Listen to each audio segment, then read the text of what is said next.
August 26, 2026 ಬೆಳಿಗ್ಗೆ Nepal China border.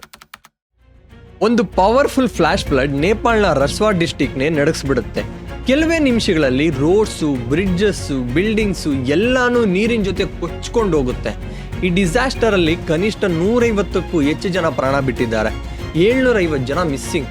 ಅದರಲ್ಲೂ 100ಕ್ಕೂ ಹೆಚ್ಚು ಜನ ಇಂಡಿಯನ್ಸ್ ಕೂಡ ಸಂಪರ್ಕಕ್ಕೆ ಸಿಗ್ತಿಲ್ಲ ಅನ್ನೋ ರಿಪೋರ್ಟ್ಸ್ ಕೂಡ ಬಂದಿವೆ. ಆದರೆ ಇಷ್ಟು ದೊಡ್ಡ ಫ್ಲಡ್ ಬರೋಕೆ ಕಾರಣ ಏನು? ಇದು ನೇಪಾಳನ ರಸ್ವಾ ಡಿಸ್ಟಿಕ್, ಚೀನಾನ ಟಿಬೆಟ್ ರೀಜನ್ಗೆ ತುಂಬಾ ಹತ್ರದಲ್ಲಿರೋ ಪ್ರದೇಶ. ಇಲ್ಲೇ ರಸ್ವಾ ಗಡಿ ಬಾರ್ಡರು ಇದೆ. ಈ ರೂಟ್ ನೇಪಾಳ್ ಮತ್ತೆ ಚೀನಾ ನಡುವಿನ ಟ್ರೇಡ್ಗೆ ತುಂಬಾ ಇಂಪಾರ್ಟೆಂಟ್. ಅಷ್ಟೇ ಅಲ್ಲ, ಕೈಲಾಶ್ ಮನ್ಸರೋವರ್ ಪಿಲಿಗ್ರಿಮ್ಗೆ ಹೋಗೋ ಇಂಡಿಯನ್ ಪಿಲಿಗ್ರಿಮ್ಸ್ ಕೂಡ ಈ ರೂಟೇ ಬಳಸ್ತಾರೆ. ಅದಕ್ಕೆ ಫ್ಲಡ್ ಬಂದಾಗ ಹಲವಾರು ಟ್ರಾವೆಲರ್ಸ್ ಕೂಡ ಈ ಏರಿಯಾದಲ್ಲೇ ಸಿಕ್ಕಾಕೊಂಡಿದ್ರು.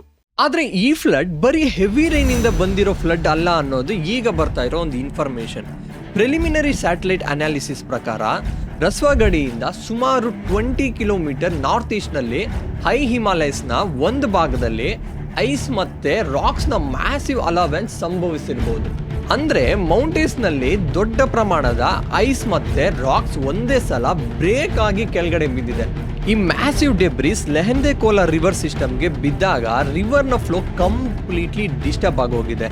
ಮತ್ತೆ ಅಲ್ಲಿಂದ ವಾಟರ್, ಮಡ್, ರಾಕ್ಸ್ ಮತ್ತೆ ಡೆಬ್ರಿಸ್ ಒಂದೇ ಸಲ ಡೌನ್ ಸ್ಟ್ರೀಮ್ಗೆ ರಶ್ ಆಗೋಗಿದೆ.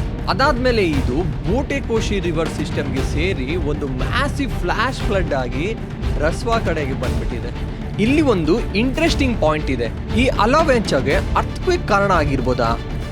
ನೇಪಾಲ್ ಅಥಾರಿಟೀಸ್ ಪ್ರಕಾರ ಬೆಳಿಗ್ಗೆ ಸುಮಾರು 7:37ಕ್ಕೆ ಅರ್ಥಕ್ವೇಕ್ ಆಗಿದೆ ಅನ್ನೋ ಪ್ರಿಲಿಮಿನರಿ ಇನ್ಫಾರ್ಮೇಶನ್ ಇದೆ. ಮತ್ತೆ ಸುಮಾರು 7:40 ಹೊತ್ತಿಗೆ ಫ್ಲಡ್ ರಿಪೋರ್ಟ್ ಆಗಿದೆ. ಅಂದ್ರೆ ಅರ್ಥಕ್ವೇಕ್ ಆದ ಕೆಲವೇ ಮಿನಿಟ್ಸ್ ಅಲ್ಲೇ ಫ್ಲಡ್ ಆಗಿದೆ.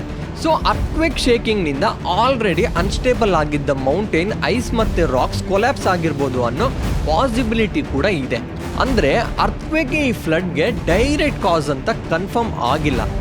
ಸೈಂಟಿಸ್ಟ್ ಇನ್ನ ಇನ್ವೆಸ್ಟಿಗೇಷನ್ ಮಾಡ್ತಾ ಇದ್ದಾರೆ. ಗ್ಲೇಷಿಯಲ್ ಲೇಕ್ ಔಟ್ಬಸ್ಟ್ ಅಥವಾ ಹೆವಿ ರೈನ್ಫಾಲ್ ಕೂಡ ಈ ಡಿಸಾಸ್ಟರ್ ನಲ್ಲಿ ರೋಲ್ ಪ್ಲೇ ಮಾಡಿರ್ಬೋದು ಅನ್ನೋ ಅನುಮಾನ ಕೂಡ ಇದೆ. ಮತ್ತೆ ಫ್ಲಡ್ ಡೌನ್ ಸ್ಟ್ರೀಮ್ಗೆ ಬಂದಾಗ ಅದು ಬರೀ ನೀರಾಗಿರಲ್ಲ, ಮಡ್, ಹ್ಯೂಜ್ ರಾಕ್ಸ್ ಮತ್ತೆ ಡೆಬ್ರಿಸ್ ಎಲ್ಲ ನೀರಿನ ಜೊತೆನೆ ಬಂದಿದೆ. ರಸ್ವಾ ಡಿಸ್ಟಿಕ್ ನ ಟಿಮ್ಯೂರ್ ಮತ್ತೆ ರಸ್ವಾ ಗಡಿ ಏರಿಯಾಸ್ ಅಲ್ಲಿ ಮ್ಯಾಸಿವ್ ಡಿಸ್ಟ್ರಕ್ಷನ್ ಆಗಿದೆ. ರೋಡ್ಸ್ ಡ್ಯಾಮೇಜ್ ಆಗಿದೆ, ಬ್ರಿಡ್ಜಸ್ ಕೊಲ್ಯಾಪ್ಸ್ ಆಗಿದೆ, ವೆಹಿಕಲ್ಸ್ ಎಲ್ಲ ಕೊಚ್ಕೊಂಡು ಹೋಗಿದೆ, ಬಿಲ್ಡಿಂಗ್ಸ್ ಮತ್ತೆ ಬಾರ್ಡರ್ ಇನ್ಫ್ರಾಸ್ಟ್ರಕ್ಚರ್ ಕಂಪ್ಲೀಟ್ಲಿ ಡ್ಯಾಮೇಜ್ ಆಗಿದೆ, ಎಲೆಕ್ಟ್ರಿಸಿಟಿ ಮತ್ತೆ ಕಮ್ಯುನಿಕೇಶನ್ ನೆಟ್ವರ್ಕ್ಸ್ ಕೂಡ ಅಫೆಕ್ಟ್ ಆಗಿದೆ. ಮತ್ತೆ ಫ್ಲಡ್ ನೇಪಾಳಲ್ಲಿ ಮಾತ್ರ ಸ್ಟಾಪ್ ಆಗಿಲ್ಲ, ಬಾರ್ಡರ್ ಕ್ರಾಸ್ ಮಾಡಿಕೊಂಡು ಚೀನಾ ಕಡೆಗೂ ಕೂಡ ಹೋಗಿ ಫ್ಲಡ್ ಮತ್ತೆ ಮಡ್ ಸ್ಲೈಡ್ ಆಗಿದೆ. ಅಂದ್ರೆ ಒಂದೇ ಹಿಮಾಲಯನ್ ಇವೆಂಟ್ 2 ಕಂಟ್ರೀಸ್ ನ ಬಾರ್ಡರ್ ರೀಜನ್ ಅನ್ನ ಡೆಸ್ಟ್ರಾಯ್ ಮಾಡಿದೆ. ಆದರೆ ಈ ಡಿಸಾಸ್ಟರ್ ಅಲ್ಲಿ ಬಿಗ್ಗೆಸ್ಟ್ ಟ್ರಾಜಿಡಿ ಅಂದರೆ loss of human lives. Last report ಪ್ರಕಾರ ನೇಪಾಳಲ್ಲಿ ಕನಿಷ್ಠ 150ಕ್ಕೂ ಹೆಚ್ಚು ಜನ ಪ್ರಾಣ ಬಿಟ್ಟಿದ್ದಾರೆ. ಚೀನಾ ಸೈಡಲ್ಲಿ ಇದುವರೆಗೂ 3 ಡೆತ್ಸ್ ರಿಪೋರ್ಟ್ ಆಗಿದೆ.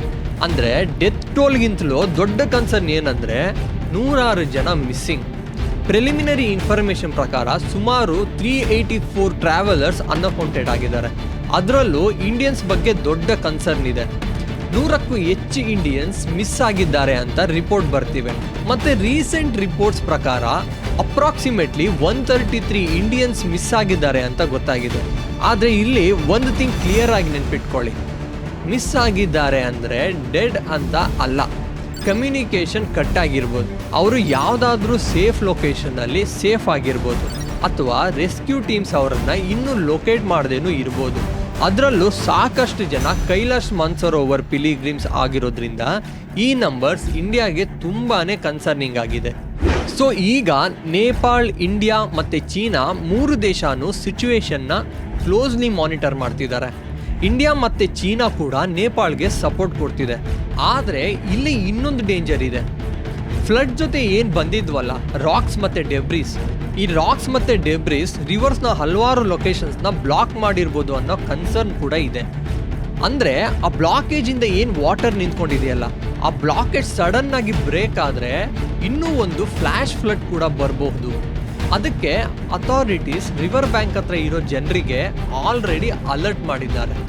ಬಿಹಾರ್ ಮತ್ತೆ ಉತ್ತರ ಪ್ರದೇಶ್ ಕೂಡ ಡೌನ್ ಸ್ಟ್ರೀಮ್ ಫ್ಲಡ್ ರಿಸ್ಕ್ ಅನ್ನ ಮಾನಿಟರ್ ಮಾಡ್ತಿದ್ದಾರೆ.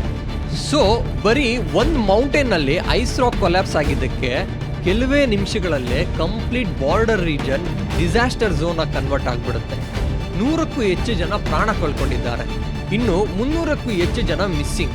ಈ ಡಿಸಾಸ್ಟರ್ ಒಂದು ವಿಷಯ ಮಾತ್ರ ಕ್ಲಿಯರ್ ಆಗಿ ತೋರಿಸಿದೆ, ಹಿಮಾಲಯಸ್ನಲ್ಲಿ ಒಂದು ಸಡನ್ ಈವೆಂಟ್ ನಡೆದ್ರೆ ಅದರ ಇಂಪ್ಯಾಕ್ಟ್ ಬಾರ್ಡರ್ ಅಲ್ಲೇ ನಿಲ್ಲಲ್ಲ. ನೇಪಾಳ್ಗೆ ಆದ ಡಿಸಾಸ್ಟರ್ ಚೈನಾಗೂ ಕೂಡ ಇಂಪ್ಯಾಕ್ಟ್ ಮಾಡ್ಬೋದು. ಅದೇ ನೀರು ಡೌನ್ ಸ್ಟ್ರೀಮ್ ಆಗಿ ಬಂದ್ರೆ ಇಂಡಿಯಾಗೂ ಕೂಡ ರಿಸ್ಕ್ ಕ್ರಿಯೇಟ್ ಮಾಡ್ಬೋದು. ಅದರಿಂದ ಹಿಮಾಲಯನ್ ರೀಜನ್ಸ್ ನಲ್ಲಿ strong early warning system, satellite monitoring ಮತ್ತೆ ಕಂಟ್ರೀಸ್ ನಡುವೆ ಫಾಸ್ಟ್ ಕಮ್ಯುನಿಕೇಶನ್ ಎಷ್ಟು ಇಂಪಾರ್ಟೆಂಟ್ ಅನ್ನೋದು ಈ ಟ್ರಾಜಿಡಿ ಮತ್ತೊಮ್ಮೆ ಪ್ರೂವ್ ಮಾಡಿದೆ.